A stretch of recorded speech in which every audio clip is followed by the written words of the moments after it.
용서를 통한 용서받음을 증명하라 라는 제목으로 이 말씀을 나누도록 하겠습니다. 중국 속담에 보면 복수하기로 마음먹은 자는 무덤을 2개나 파는 격이다 라는 속담이 있답니다. 무덤을 2개나 파는 것이다. 그러니까 전부 다 같이 죽을 수밖에 없다 이 말이겠죠. 오늘의 주님이 가르치신 기도의 주제는 용서라는 무거운 것입니다. 오늘날의 이 복잡한 세상을 우리가 살아가면서 어쩔 수 없이 상처를 주기도 하고 또 상처를 받기도 되는 것이 오늘날의 삶의 현실입니다. 우리의 인생에서 가장 힘든 것이 이 상처를 통한 분노, 그리고 그것을 통한 원한, 아픔들이라고 말할 수 있을 것입니다. 어떤 상처의 분노는 정말 어떻게 할 수가 없어서 사람을 과격하게 말하면 미치게 합니다. 정말 그 분노 때문에 우리가 심장이 터지는 그런 경험도 하게 되어지고 마음속으로 그것 때문에 수백 번 살인하는 죄를 범하기도 하는 미움의 죄를 갖기도 하는 것입니다. 우리가 다른 사람들에게 손해를 입고 무시를 받을 때, 또 우리가 다른 사람들의 그 서운함에 밀려들면서 분노가 찾아올 때, 또는 심한 고통 속에서 우리가 이 절망 속에 빠질 때 우리는 분노를 경험하게 되어지는 것입니다. 그 분노는 건강한 삶을 망가뜨리고 또 건강한 몸도 망가뜨리게 되어지는 것이죠. 그래서 오늘날 현대인들에게 있어서 가장 무서운 병을 꼽으라면 바로 이 분노와 상처라는 스트레스다라고 말하고 있는 것입니다. 분노가 인체에 미치는 생리작용을 연구한 듀크 대학 정신과 레드포드 윌리엄스라는 이 교수님이 이런 결과를 냈습니다. 분노가 사람을 죽인다라고 단언할 수 있다. 그 분노는 심신을 파괴한다. 분노의 마음과 분노의 이 상처에 의해 우리가 묶여 산다면 그 부정적 감정을 없애지 않는 한 결코 우리는 행복한 삶을 살 수가 없다라는 결론을 내어놓습니다. 그렇습니다. 이런 오늘의 우리네의 삶 속에서 우리는 주님이 가르치시는 본문의 기도를 만나게 되어지는 것입니다. 오늘 주님은 우리에게 이렇게 기도하라고 명하셨습니다. 우리가 우리에게 죄 지은 자를 사하여 준 것 같이 우리 죄를 사하여 주시옵고. 우리는 오늘 이 본문 앞에 서야 합니다. 그냥 건너뛰고 싶은 마음이 들어도 우리는 이 본문 앞에 진지하게 서야 합니다. 바리새인들처럼 대충 이 문제를 다루고 넘어갈 수도 없습니다. 분노가 우리 안에 있는 이상 이 본문은 우리를 불편하게 하지만 그러나 오늘 이 아침에 우리는 진지하게 성령님께 우리의 마음을 드리면서 부탁드리면서 이 기도를 배우기를 원하는 것입니다. 우리가 건강한 하나님의 나라를 이 땅에서 만들어가는 교회 공동체이지만 그럼에도 불구하고 이 공동체 안에 우리는 상처를 줄 수밖에 없고 상처를 받을 수밖에 없는 이 관계 속에서 분노가 쌓여가고 불편함들이 있는 것이 사실입니다. 이럴 때 우리는 어떻게 이 용서의 기도를 할 수가 있겠습니까? 주님은 왜 용서의 기도를 하라고 명하셨을까요? 첫 번째로 그것은 용서는 공동체를 회복시키기 때문입니다. 이 용서라는 것은 공동체를 회복시키기 때문입니다. 이 기도는 예수님의 제자라고 불리우는 그 그리스도인들 제자들에게 주셨던 기도문이에요. 세상 사람들이 개인을 위해서 복을 위해서 기도하라고 준 것이 아니라 교회라는 공동체 안에서 이 기도문을 가지고 하나님 앞에 기도하라고 주신 기도문이라는 걸 기억하고 출발하셔야 합니다. 그래서 주님께서 우리에게 어떻게 기도를 가르치셨어요? 하늘에 계신 우리 아버지여라고 시작하셨던 것이죠. 그 첫 번째 문단의 기도가 끝나고 두 번째 기도문에서는 오늘 우리에게 일용할 양식을 달라고 기도하게 하셨습니다. 우리는 지난주에 일용할 양식이 무엇인지를 배웠습니다. 그것은 음식만이 아니라 하나님께서 광야를 통해 만나를 주셨던 것처럼 그 만나를 거두는 열심을 다해 오늘 우리에게 필요한 모든 것들을 공동체가 함께 나눌 수 있게 해달라는 기도였다는 것을 배웠어요. 그리고 이제 한 걸음 더 나아가서 우리가 함께 우리의 삶을 살아가면서 상처 줄 수밖에 없고 받을 수 없는 이 사랑 속에서 이 관계 속에서 우리는 어떻게 용서라는 기도를 드려야 되느냐를 가르치고 계시는 것입니다. 오늘 우리는 이 본문 앞에서 교회 안에서든 또는 가정 안에서든 다시 말해 사랑하는 사람과의 관계 속에서도 우리가 서로가 상처를 주고 상처를 받고 있다는 것을 인정하고 용서라는 치료제를 통하여 그 공동체가 하나됨을 깨뜨리지 않도록 노력해야 하는 것을 기도하게 하시는 것을 명함 받은 것입니다. 용서라는 것은 참 힘든 것입니다. 정말 힘든 것입니다. 그러기에 우리는 기도해야 되는 것입니다. 그냥 쉽게 할 수 없는 것이 아니기에 주님은 기도하라고 명령하신 것입니다.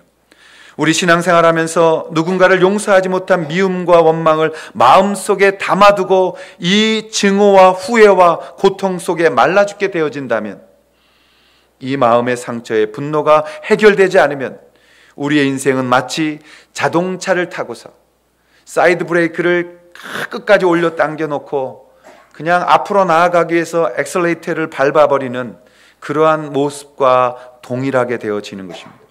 그렇게 될 때 결국 타이어가 닳아서 또 브레이크 라인이 끊어져서 우리의 인생은 앞으로 나아갈 수 없게 되어지는 것과 같은 것입니다. 그러므로 사랑하시는 여러분, 우리가 이 본문 앞에 좀 진지하게 나아가십시다. 그리고 주님이 이 힘든 용서의 기도를 왜 시키셨으며 무엇이 용서인지에 대한 진지한 가르침을 배울 필요가 있습니다. 먼저 이 본문에게 접근하면서 우리가 오해받고 있는 해석 두 가지를 먼저 경계하겠습니다. 첫 번째, 우리가 남의 죄를 용서해 줄 테니 우리의 죄도 용서해 주십시오라는 이 조건적 기도가 아닌 것을 먼저 기억하십시오. 두 번째, 우리가 남의 죄를 용서하지 못하면 우리도 용서받지 못한다라는 뜻도 아니라는 것을 기억하십시오.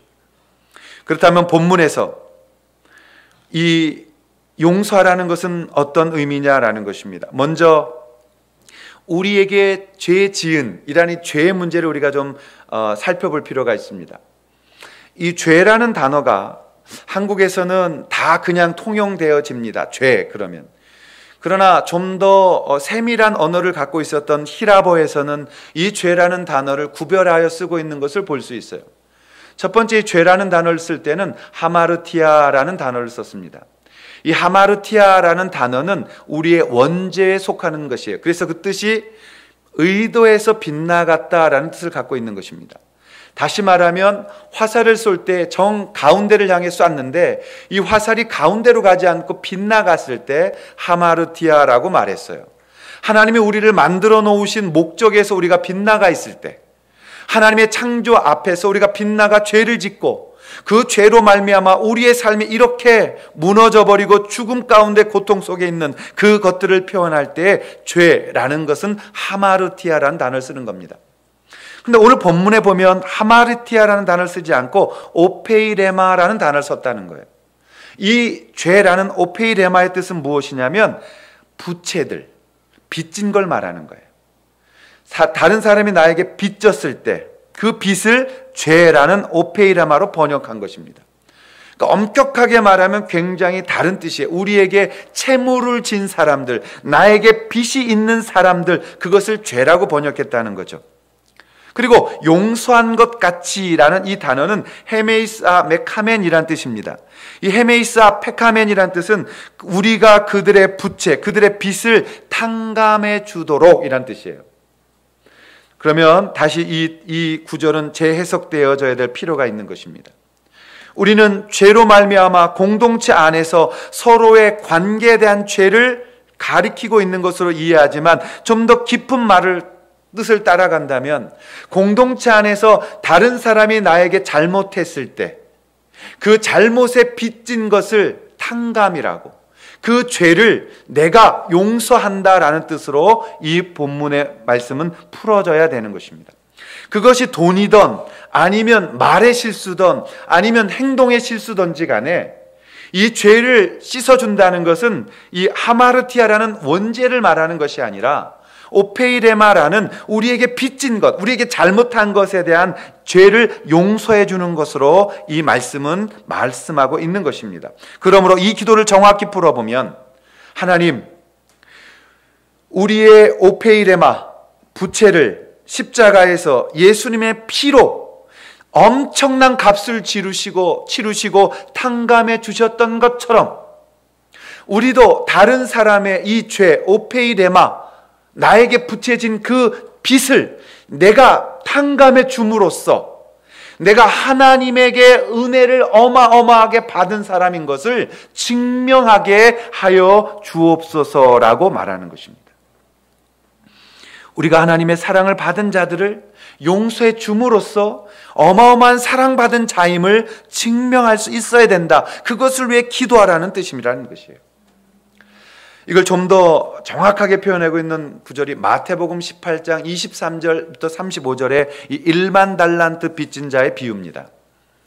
이 마태복음 18장에 보면 그러므로 천국은 그 종들과 결산하려 하던 어떤 임금과 같으니 결산할 때 10,000달란트 빚진 자 하나를 데려오매 갚을 것이 없는지라 주인이 명하여 그 몸과 아내와 자식들과 모든 소유를 다 팔아 갚게 하라 하니 그 종이 엎드려 절하며 이르되 내게 참으소서 내가 갚으리이다 하거늘 그 종의 주인이 불쌍히 여겨 놓아보내며 그 빚을 탕감하여 주었더니 이제 그 종이 나가서 자기에게 100데나리온 빚진 친구 한 사람을 만나 붙들어 목을 잡고 이르되 빚을 갚으라 하매 그 동료가 엎드려 간구하여 이르되 나에게 참아주소서 갚으리이다 하되 허락하지 아니하고 이에 가서 그가 빚을 갚도록 옥에 가두어 버렸다.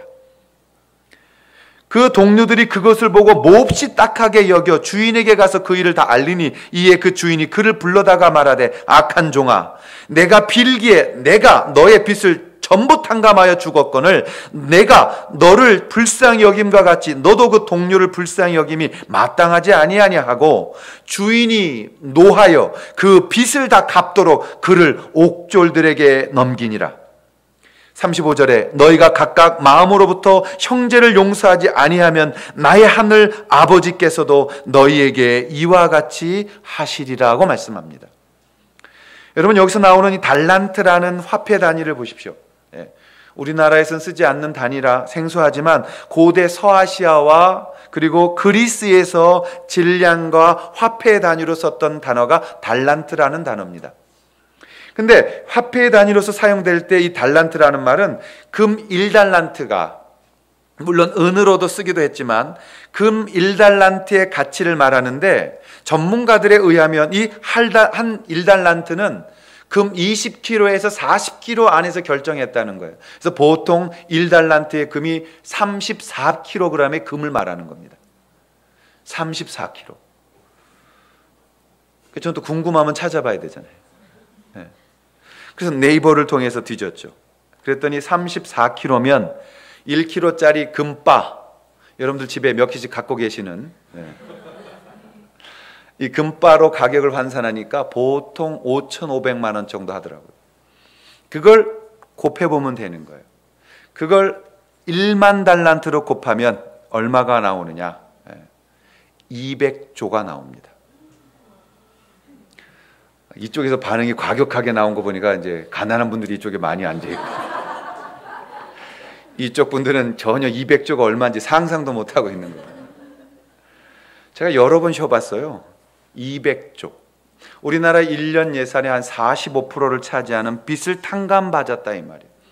반면에 데나리온이라는 단어는 고대 로마 제국에서 통화되던 은화로 된 화폐입니다. 3.88g이에요.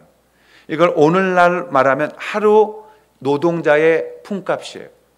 10만 원을 우리가 하루 번다고 치자고요. 그리고 30일 일한다고 치자고요. 그랬을 때 이 100데나리온이 얼마냐? 1,000만 원입니다. 1,000만 원.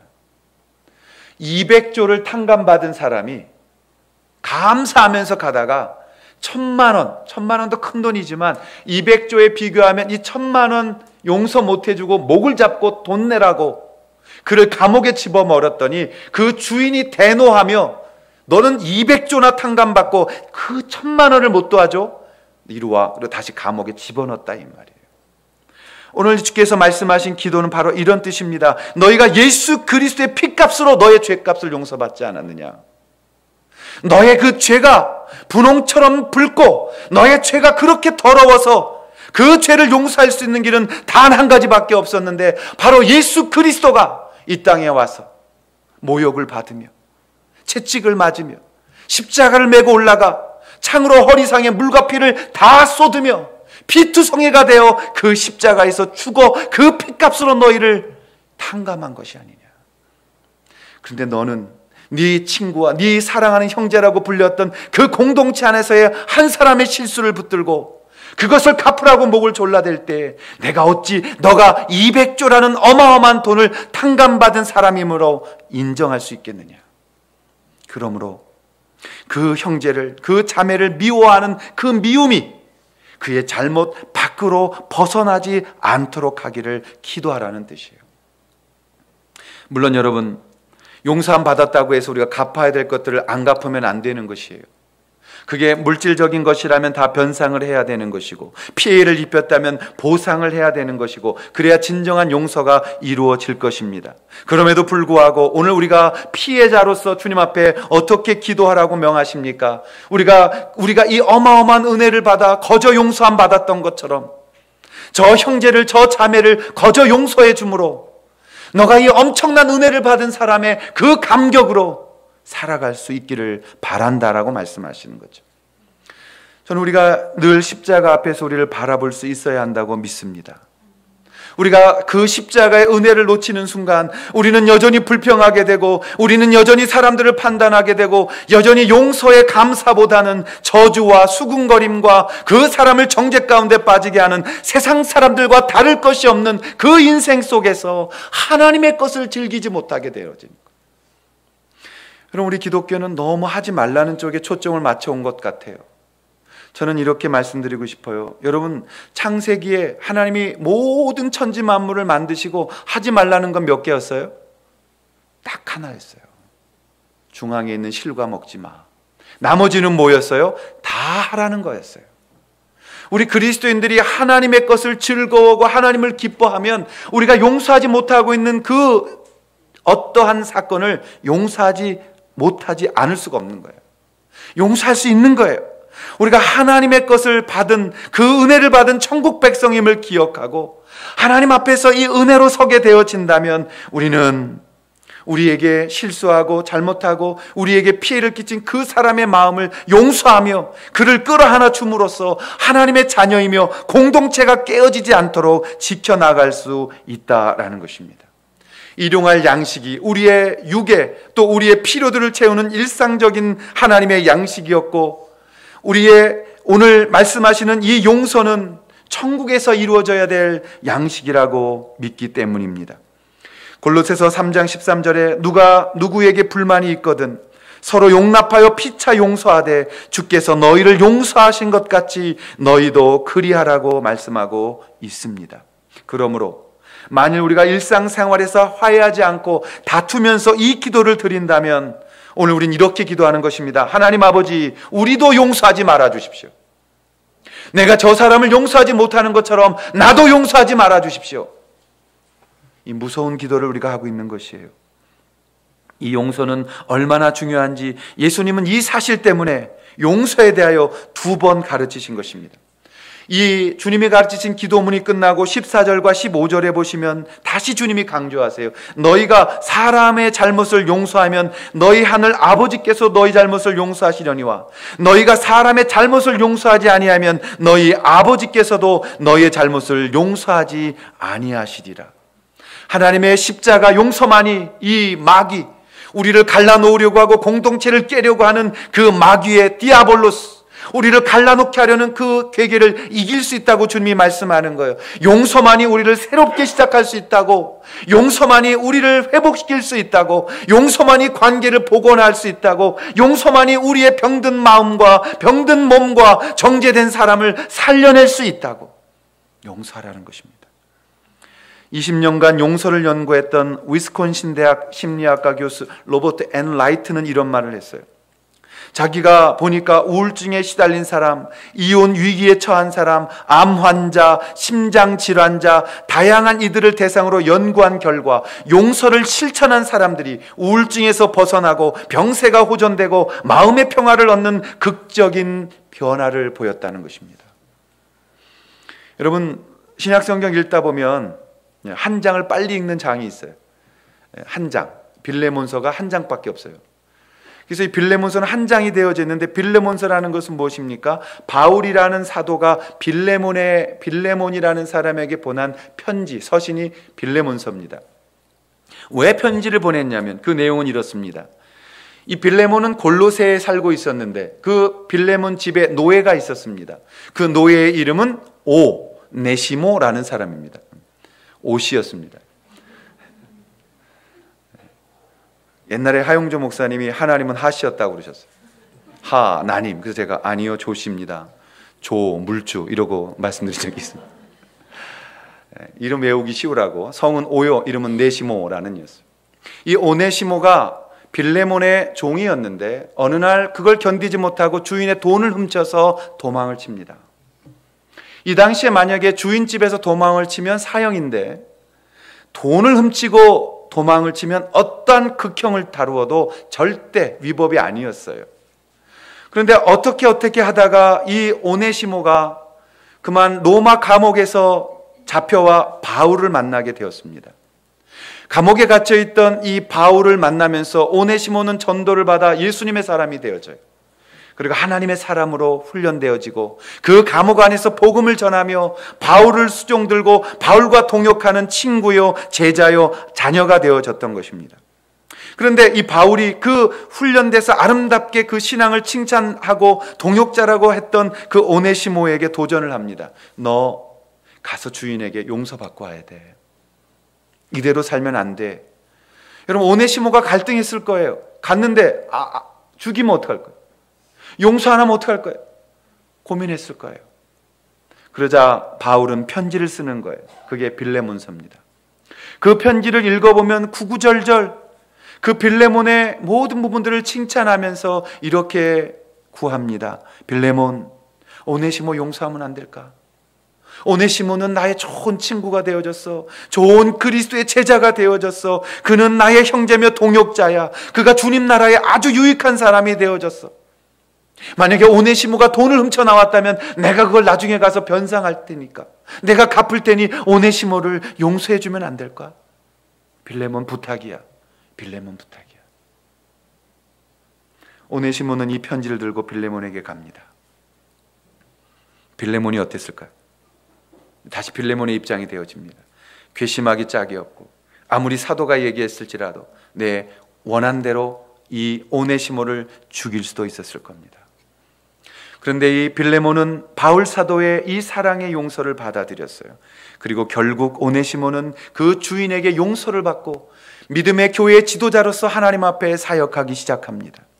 안디옥의 감독이었던 이그나티우스의 기록이 사실이라면 AD 95년 도미티아누스 황제 때 어마어마한 그리스도인들에 대한 핍박이 일기 시작했어요. 그때 오네시모는 누가 돼 있었냐면 이 믿음의 중심에 있었던 에베소 교회를 이끌고 있던 감독이 되어져 있다고 기록되어 있어요. 그리고 그 오네시모 용서를 받았던 그는 도미티아누스 황제의 박해로 말미암아 끝까지 예수 그리스도를 붙들고 순교를 당했다고 기록되어져 있습니다. 빌레몬의 용서가, 바울의 이 용서의 권면이 한 영혼을 살렸을 뿐만이 아니라 그 노예였던 그가 에베소 교회 감독이 되어 지도자가 되었고 마침내 주를 위하여 자기의 목숨을 기쁨으로 내어놓았던 순교의 제물로 인생을 마칠 수 있었다라는 것입니다. 사랑하신 여러분, 용서는 공동체를 회복시킵니다. 용서는 가정을 회복시킵니다. 용서는 우리 자신을 회복시키는 것입니다. 그렇다면 이 용서의 기도는 적극적으로 어떤 더 큰 중요함이 있었을까요? 두 번째, 용서는 공동체를 새롭게 시작하게 만든다는 사실입니다. 용서는 공동체를 새롭게 시작할 수 있도록 만들어주는 것이에요. 여러분, 죄라는 것은 단절된 걸 말하는 거예요. 분노라는 것은 분리되어져 있다는 것을 말하는 거예요. 파괴하는 것을 말하는 거예요. 질서가 깨진 것을 말하는 거예요. 창조적인 것이 아니라 퇴보하고 있는 것을 말하는 거예요. 뒤로 물러서는 것을 말하는 것이에요. 우리가 분노를 안고 있을 때 우리는 제일 먼저 손해보는 게 누구냐? 자기 자신이에요. 자기 자신이 하나님의 것들을 잃어버리게 되고 하나님 것들을 맛볼 수 없게 되고 은혜 가운데 거한다는 것을 잊어버리게 되고 하나님의 어마어마한 축복을 놓치게 되어지는 그러한 불행 가운데 거하게 되어지는 것입니다. 여러분, 하나님의 이 놀라운 은혜를 우리가 즐겨야 된다고, 우리가 이 땅에서 그것을 누려갈 수 있어야 된다고 주님 말씀하고 있는 것입니다. 그 풍성한 삶을 주님은 살기를 원하셔서 우리 가운데 진정한 행복을 주기 위해서 이 땅에 오셨다고 말씀하고 있는 거예요. 그러므로 우리는 용서할 수 있을 때 우리는 사탄을 멸하게 되어지는 것이요, 공동체를 지킬 뿐만이 아니라 우리의 삶조차도 이겨낼 수 있게 되어지는 것입니다.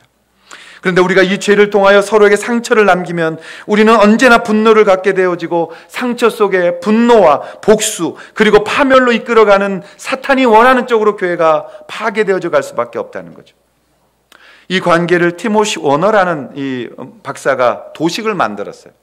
그림을 그려놨는데, 어떤 사람이 다른 사람에게 상처를 주게 되면 상처를 받은 사람으로부터 상처를 준 사람에게 분노의 사슬이 채워진다는 거예요. 피해자가 가해자에게 분노의 쇠사슬로 묶어버리는 거예요. 목, 팔다리를 쇠사슬로 묶어버립니다. 그래서 이 가해자도 꼼짝 못하게 만들고 피해자도 이 쇠사슬을 붙들고 서로 죽어가고 있는 그림을 그려낸 적이 있어요. 그때 티모시 워너는 말합니다. 중요한 것은, 이 상처를 없애는 것은 시간이나 거리는 아무 도움이 되지 못합니다. 오로지 상처받은 사람만이, 피해자만이 상처 준 가해자를 용서할 때 이 상처의 쇠사슬은 풀리게 되어져 있다라고 설명해요. 저는 참 좋은 설명이라고 믿습니다. 가해자에 대한 분노, 원한, 섭섭함, 이 모든 것들을 피해자가 풀어주며 그것을 기도할 때 우리에게는 자유가 선포되어지고 다시 한번 새롭게 시작하는 하나님의 역사, 은혜가 우리 가운데 임하는 것입니다. 여러분, 기억하십시오. 우리가 어떤 용서를 받았습니까?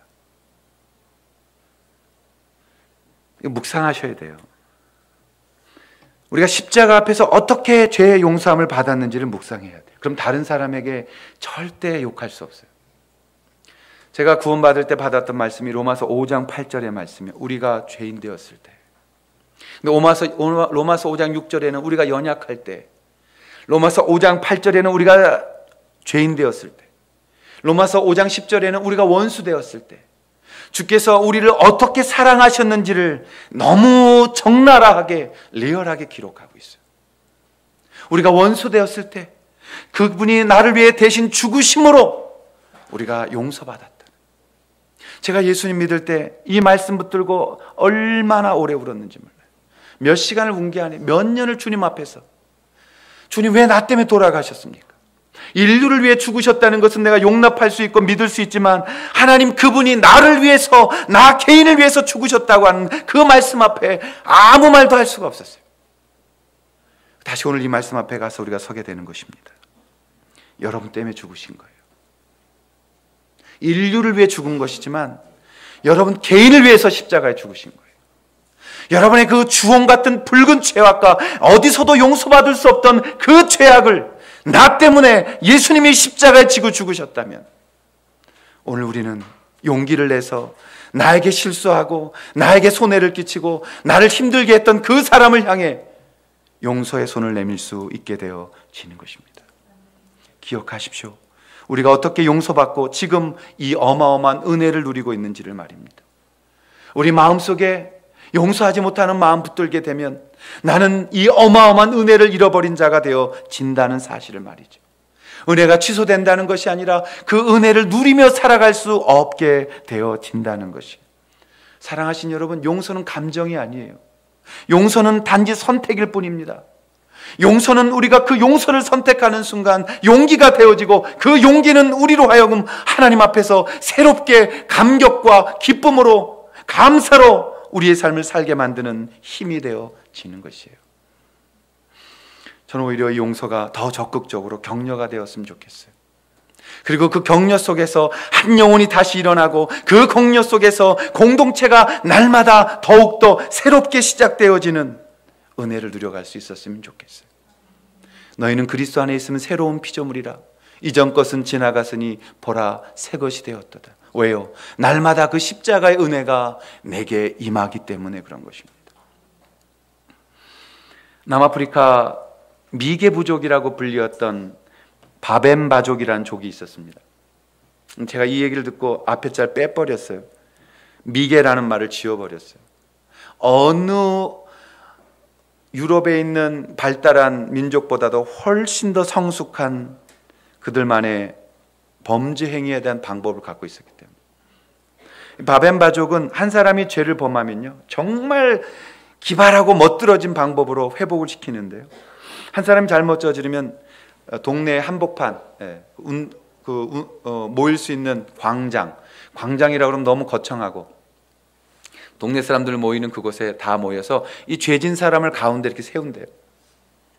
그래 놓고선 추장이 신호를 보내면 어린아이 남녀노소 할 것 없이 다 그 광장으로 모인답니다.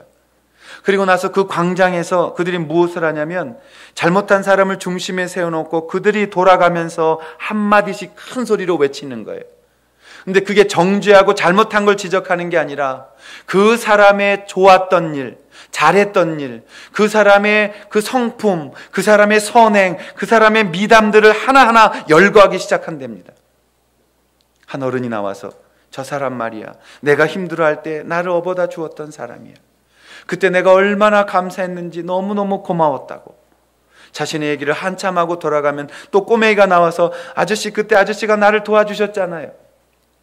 나 아저씨한테 이렇게 도움받아서 내가 이렇게 했잖아요. 감사를 하고 들어가면 할머니 한 분이 나와서 그때 당신이 나를 도와줘서, 당신이 나를 칭찬해줘서, 당신이 나를 위로해줘서, 이렇게 또 한마디 하고 들어가. 동네 사람들이 돌아가면서 한마디씩 다 하면서 가면 몇 시간이 걸린답니다. 그래도 끝이 안 나면 다음날 다시 그 일을 또 한대요.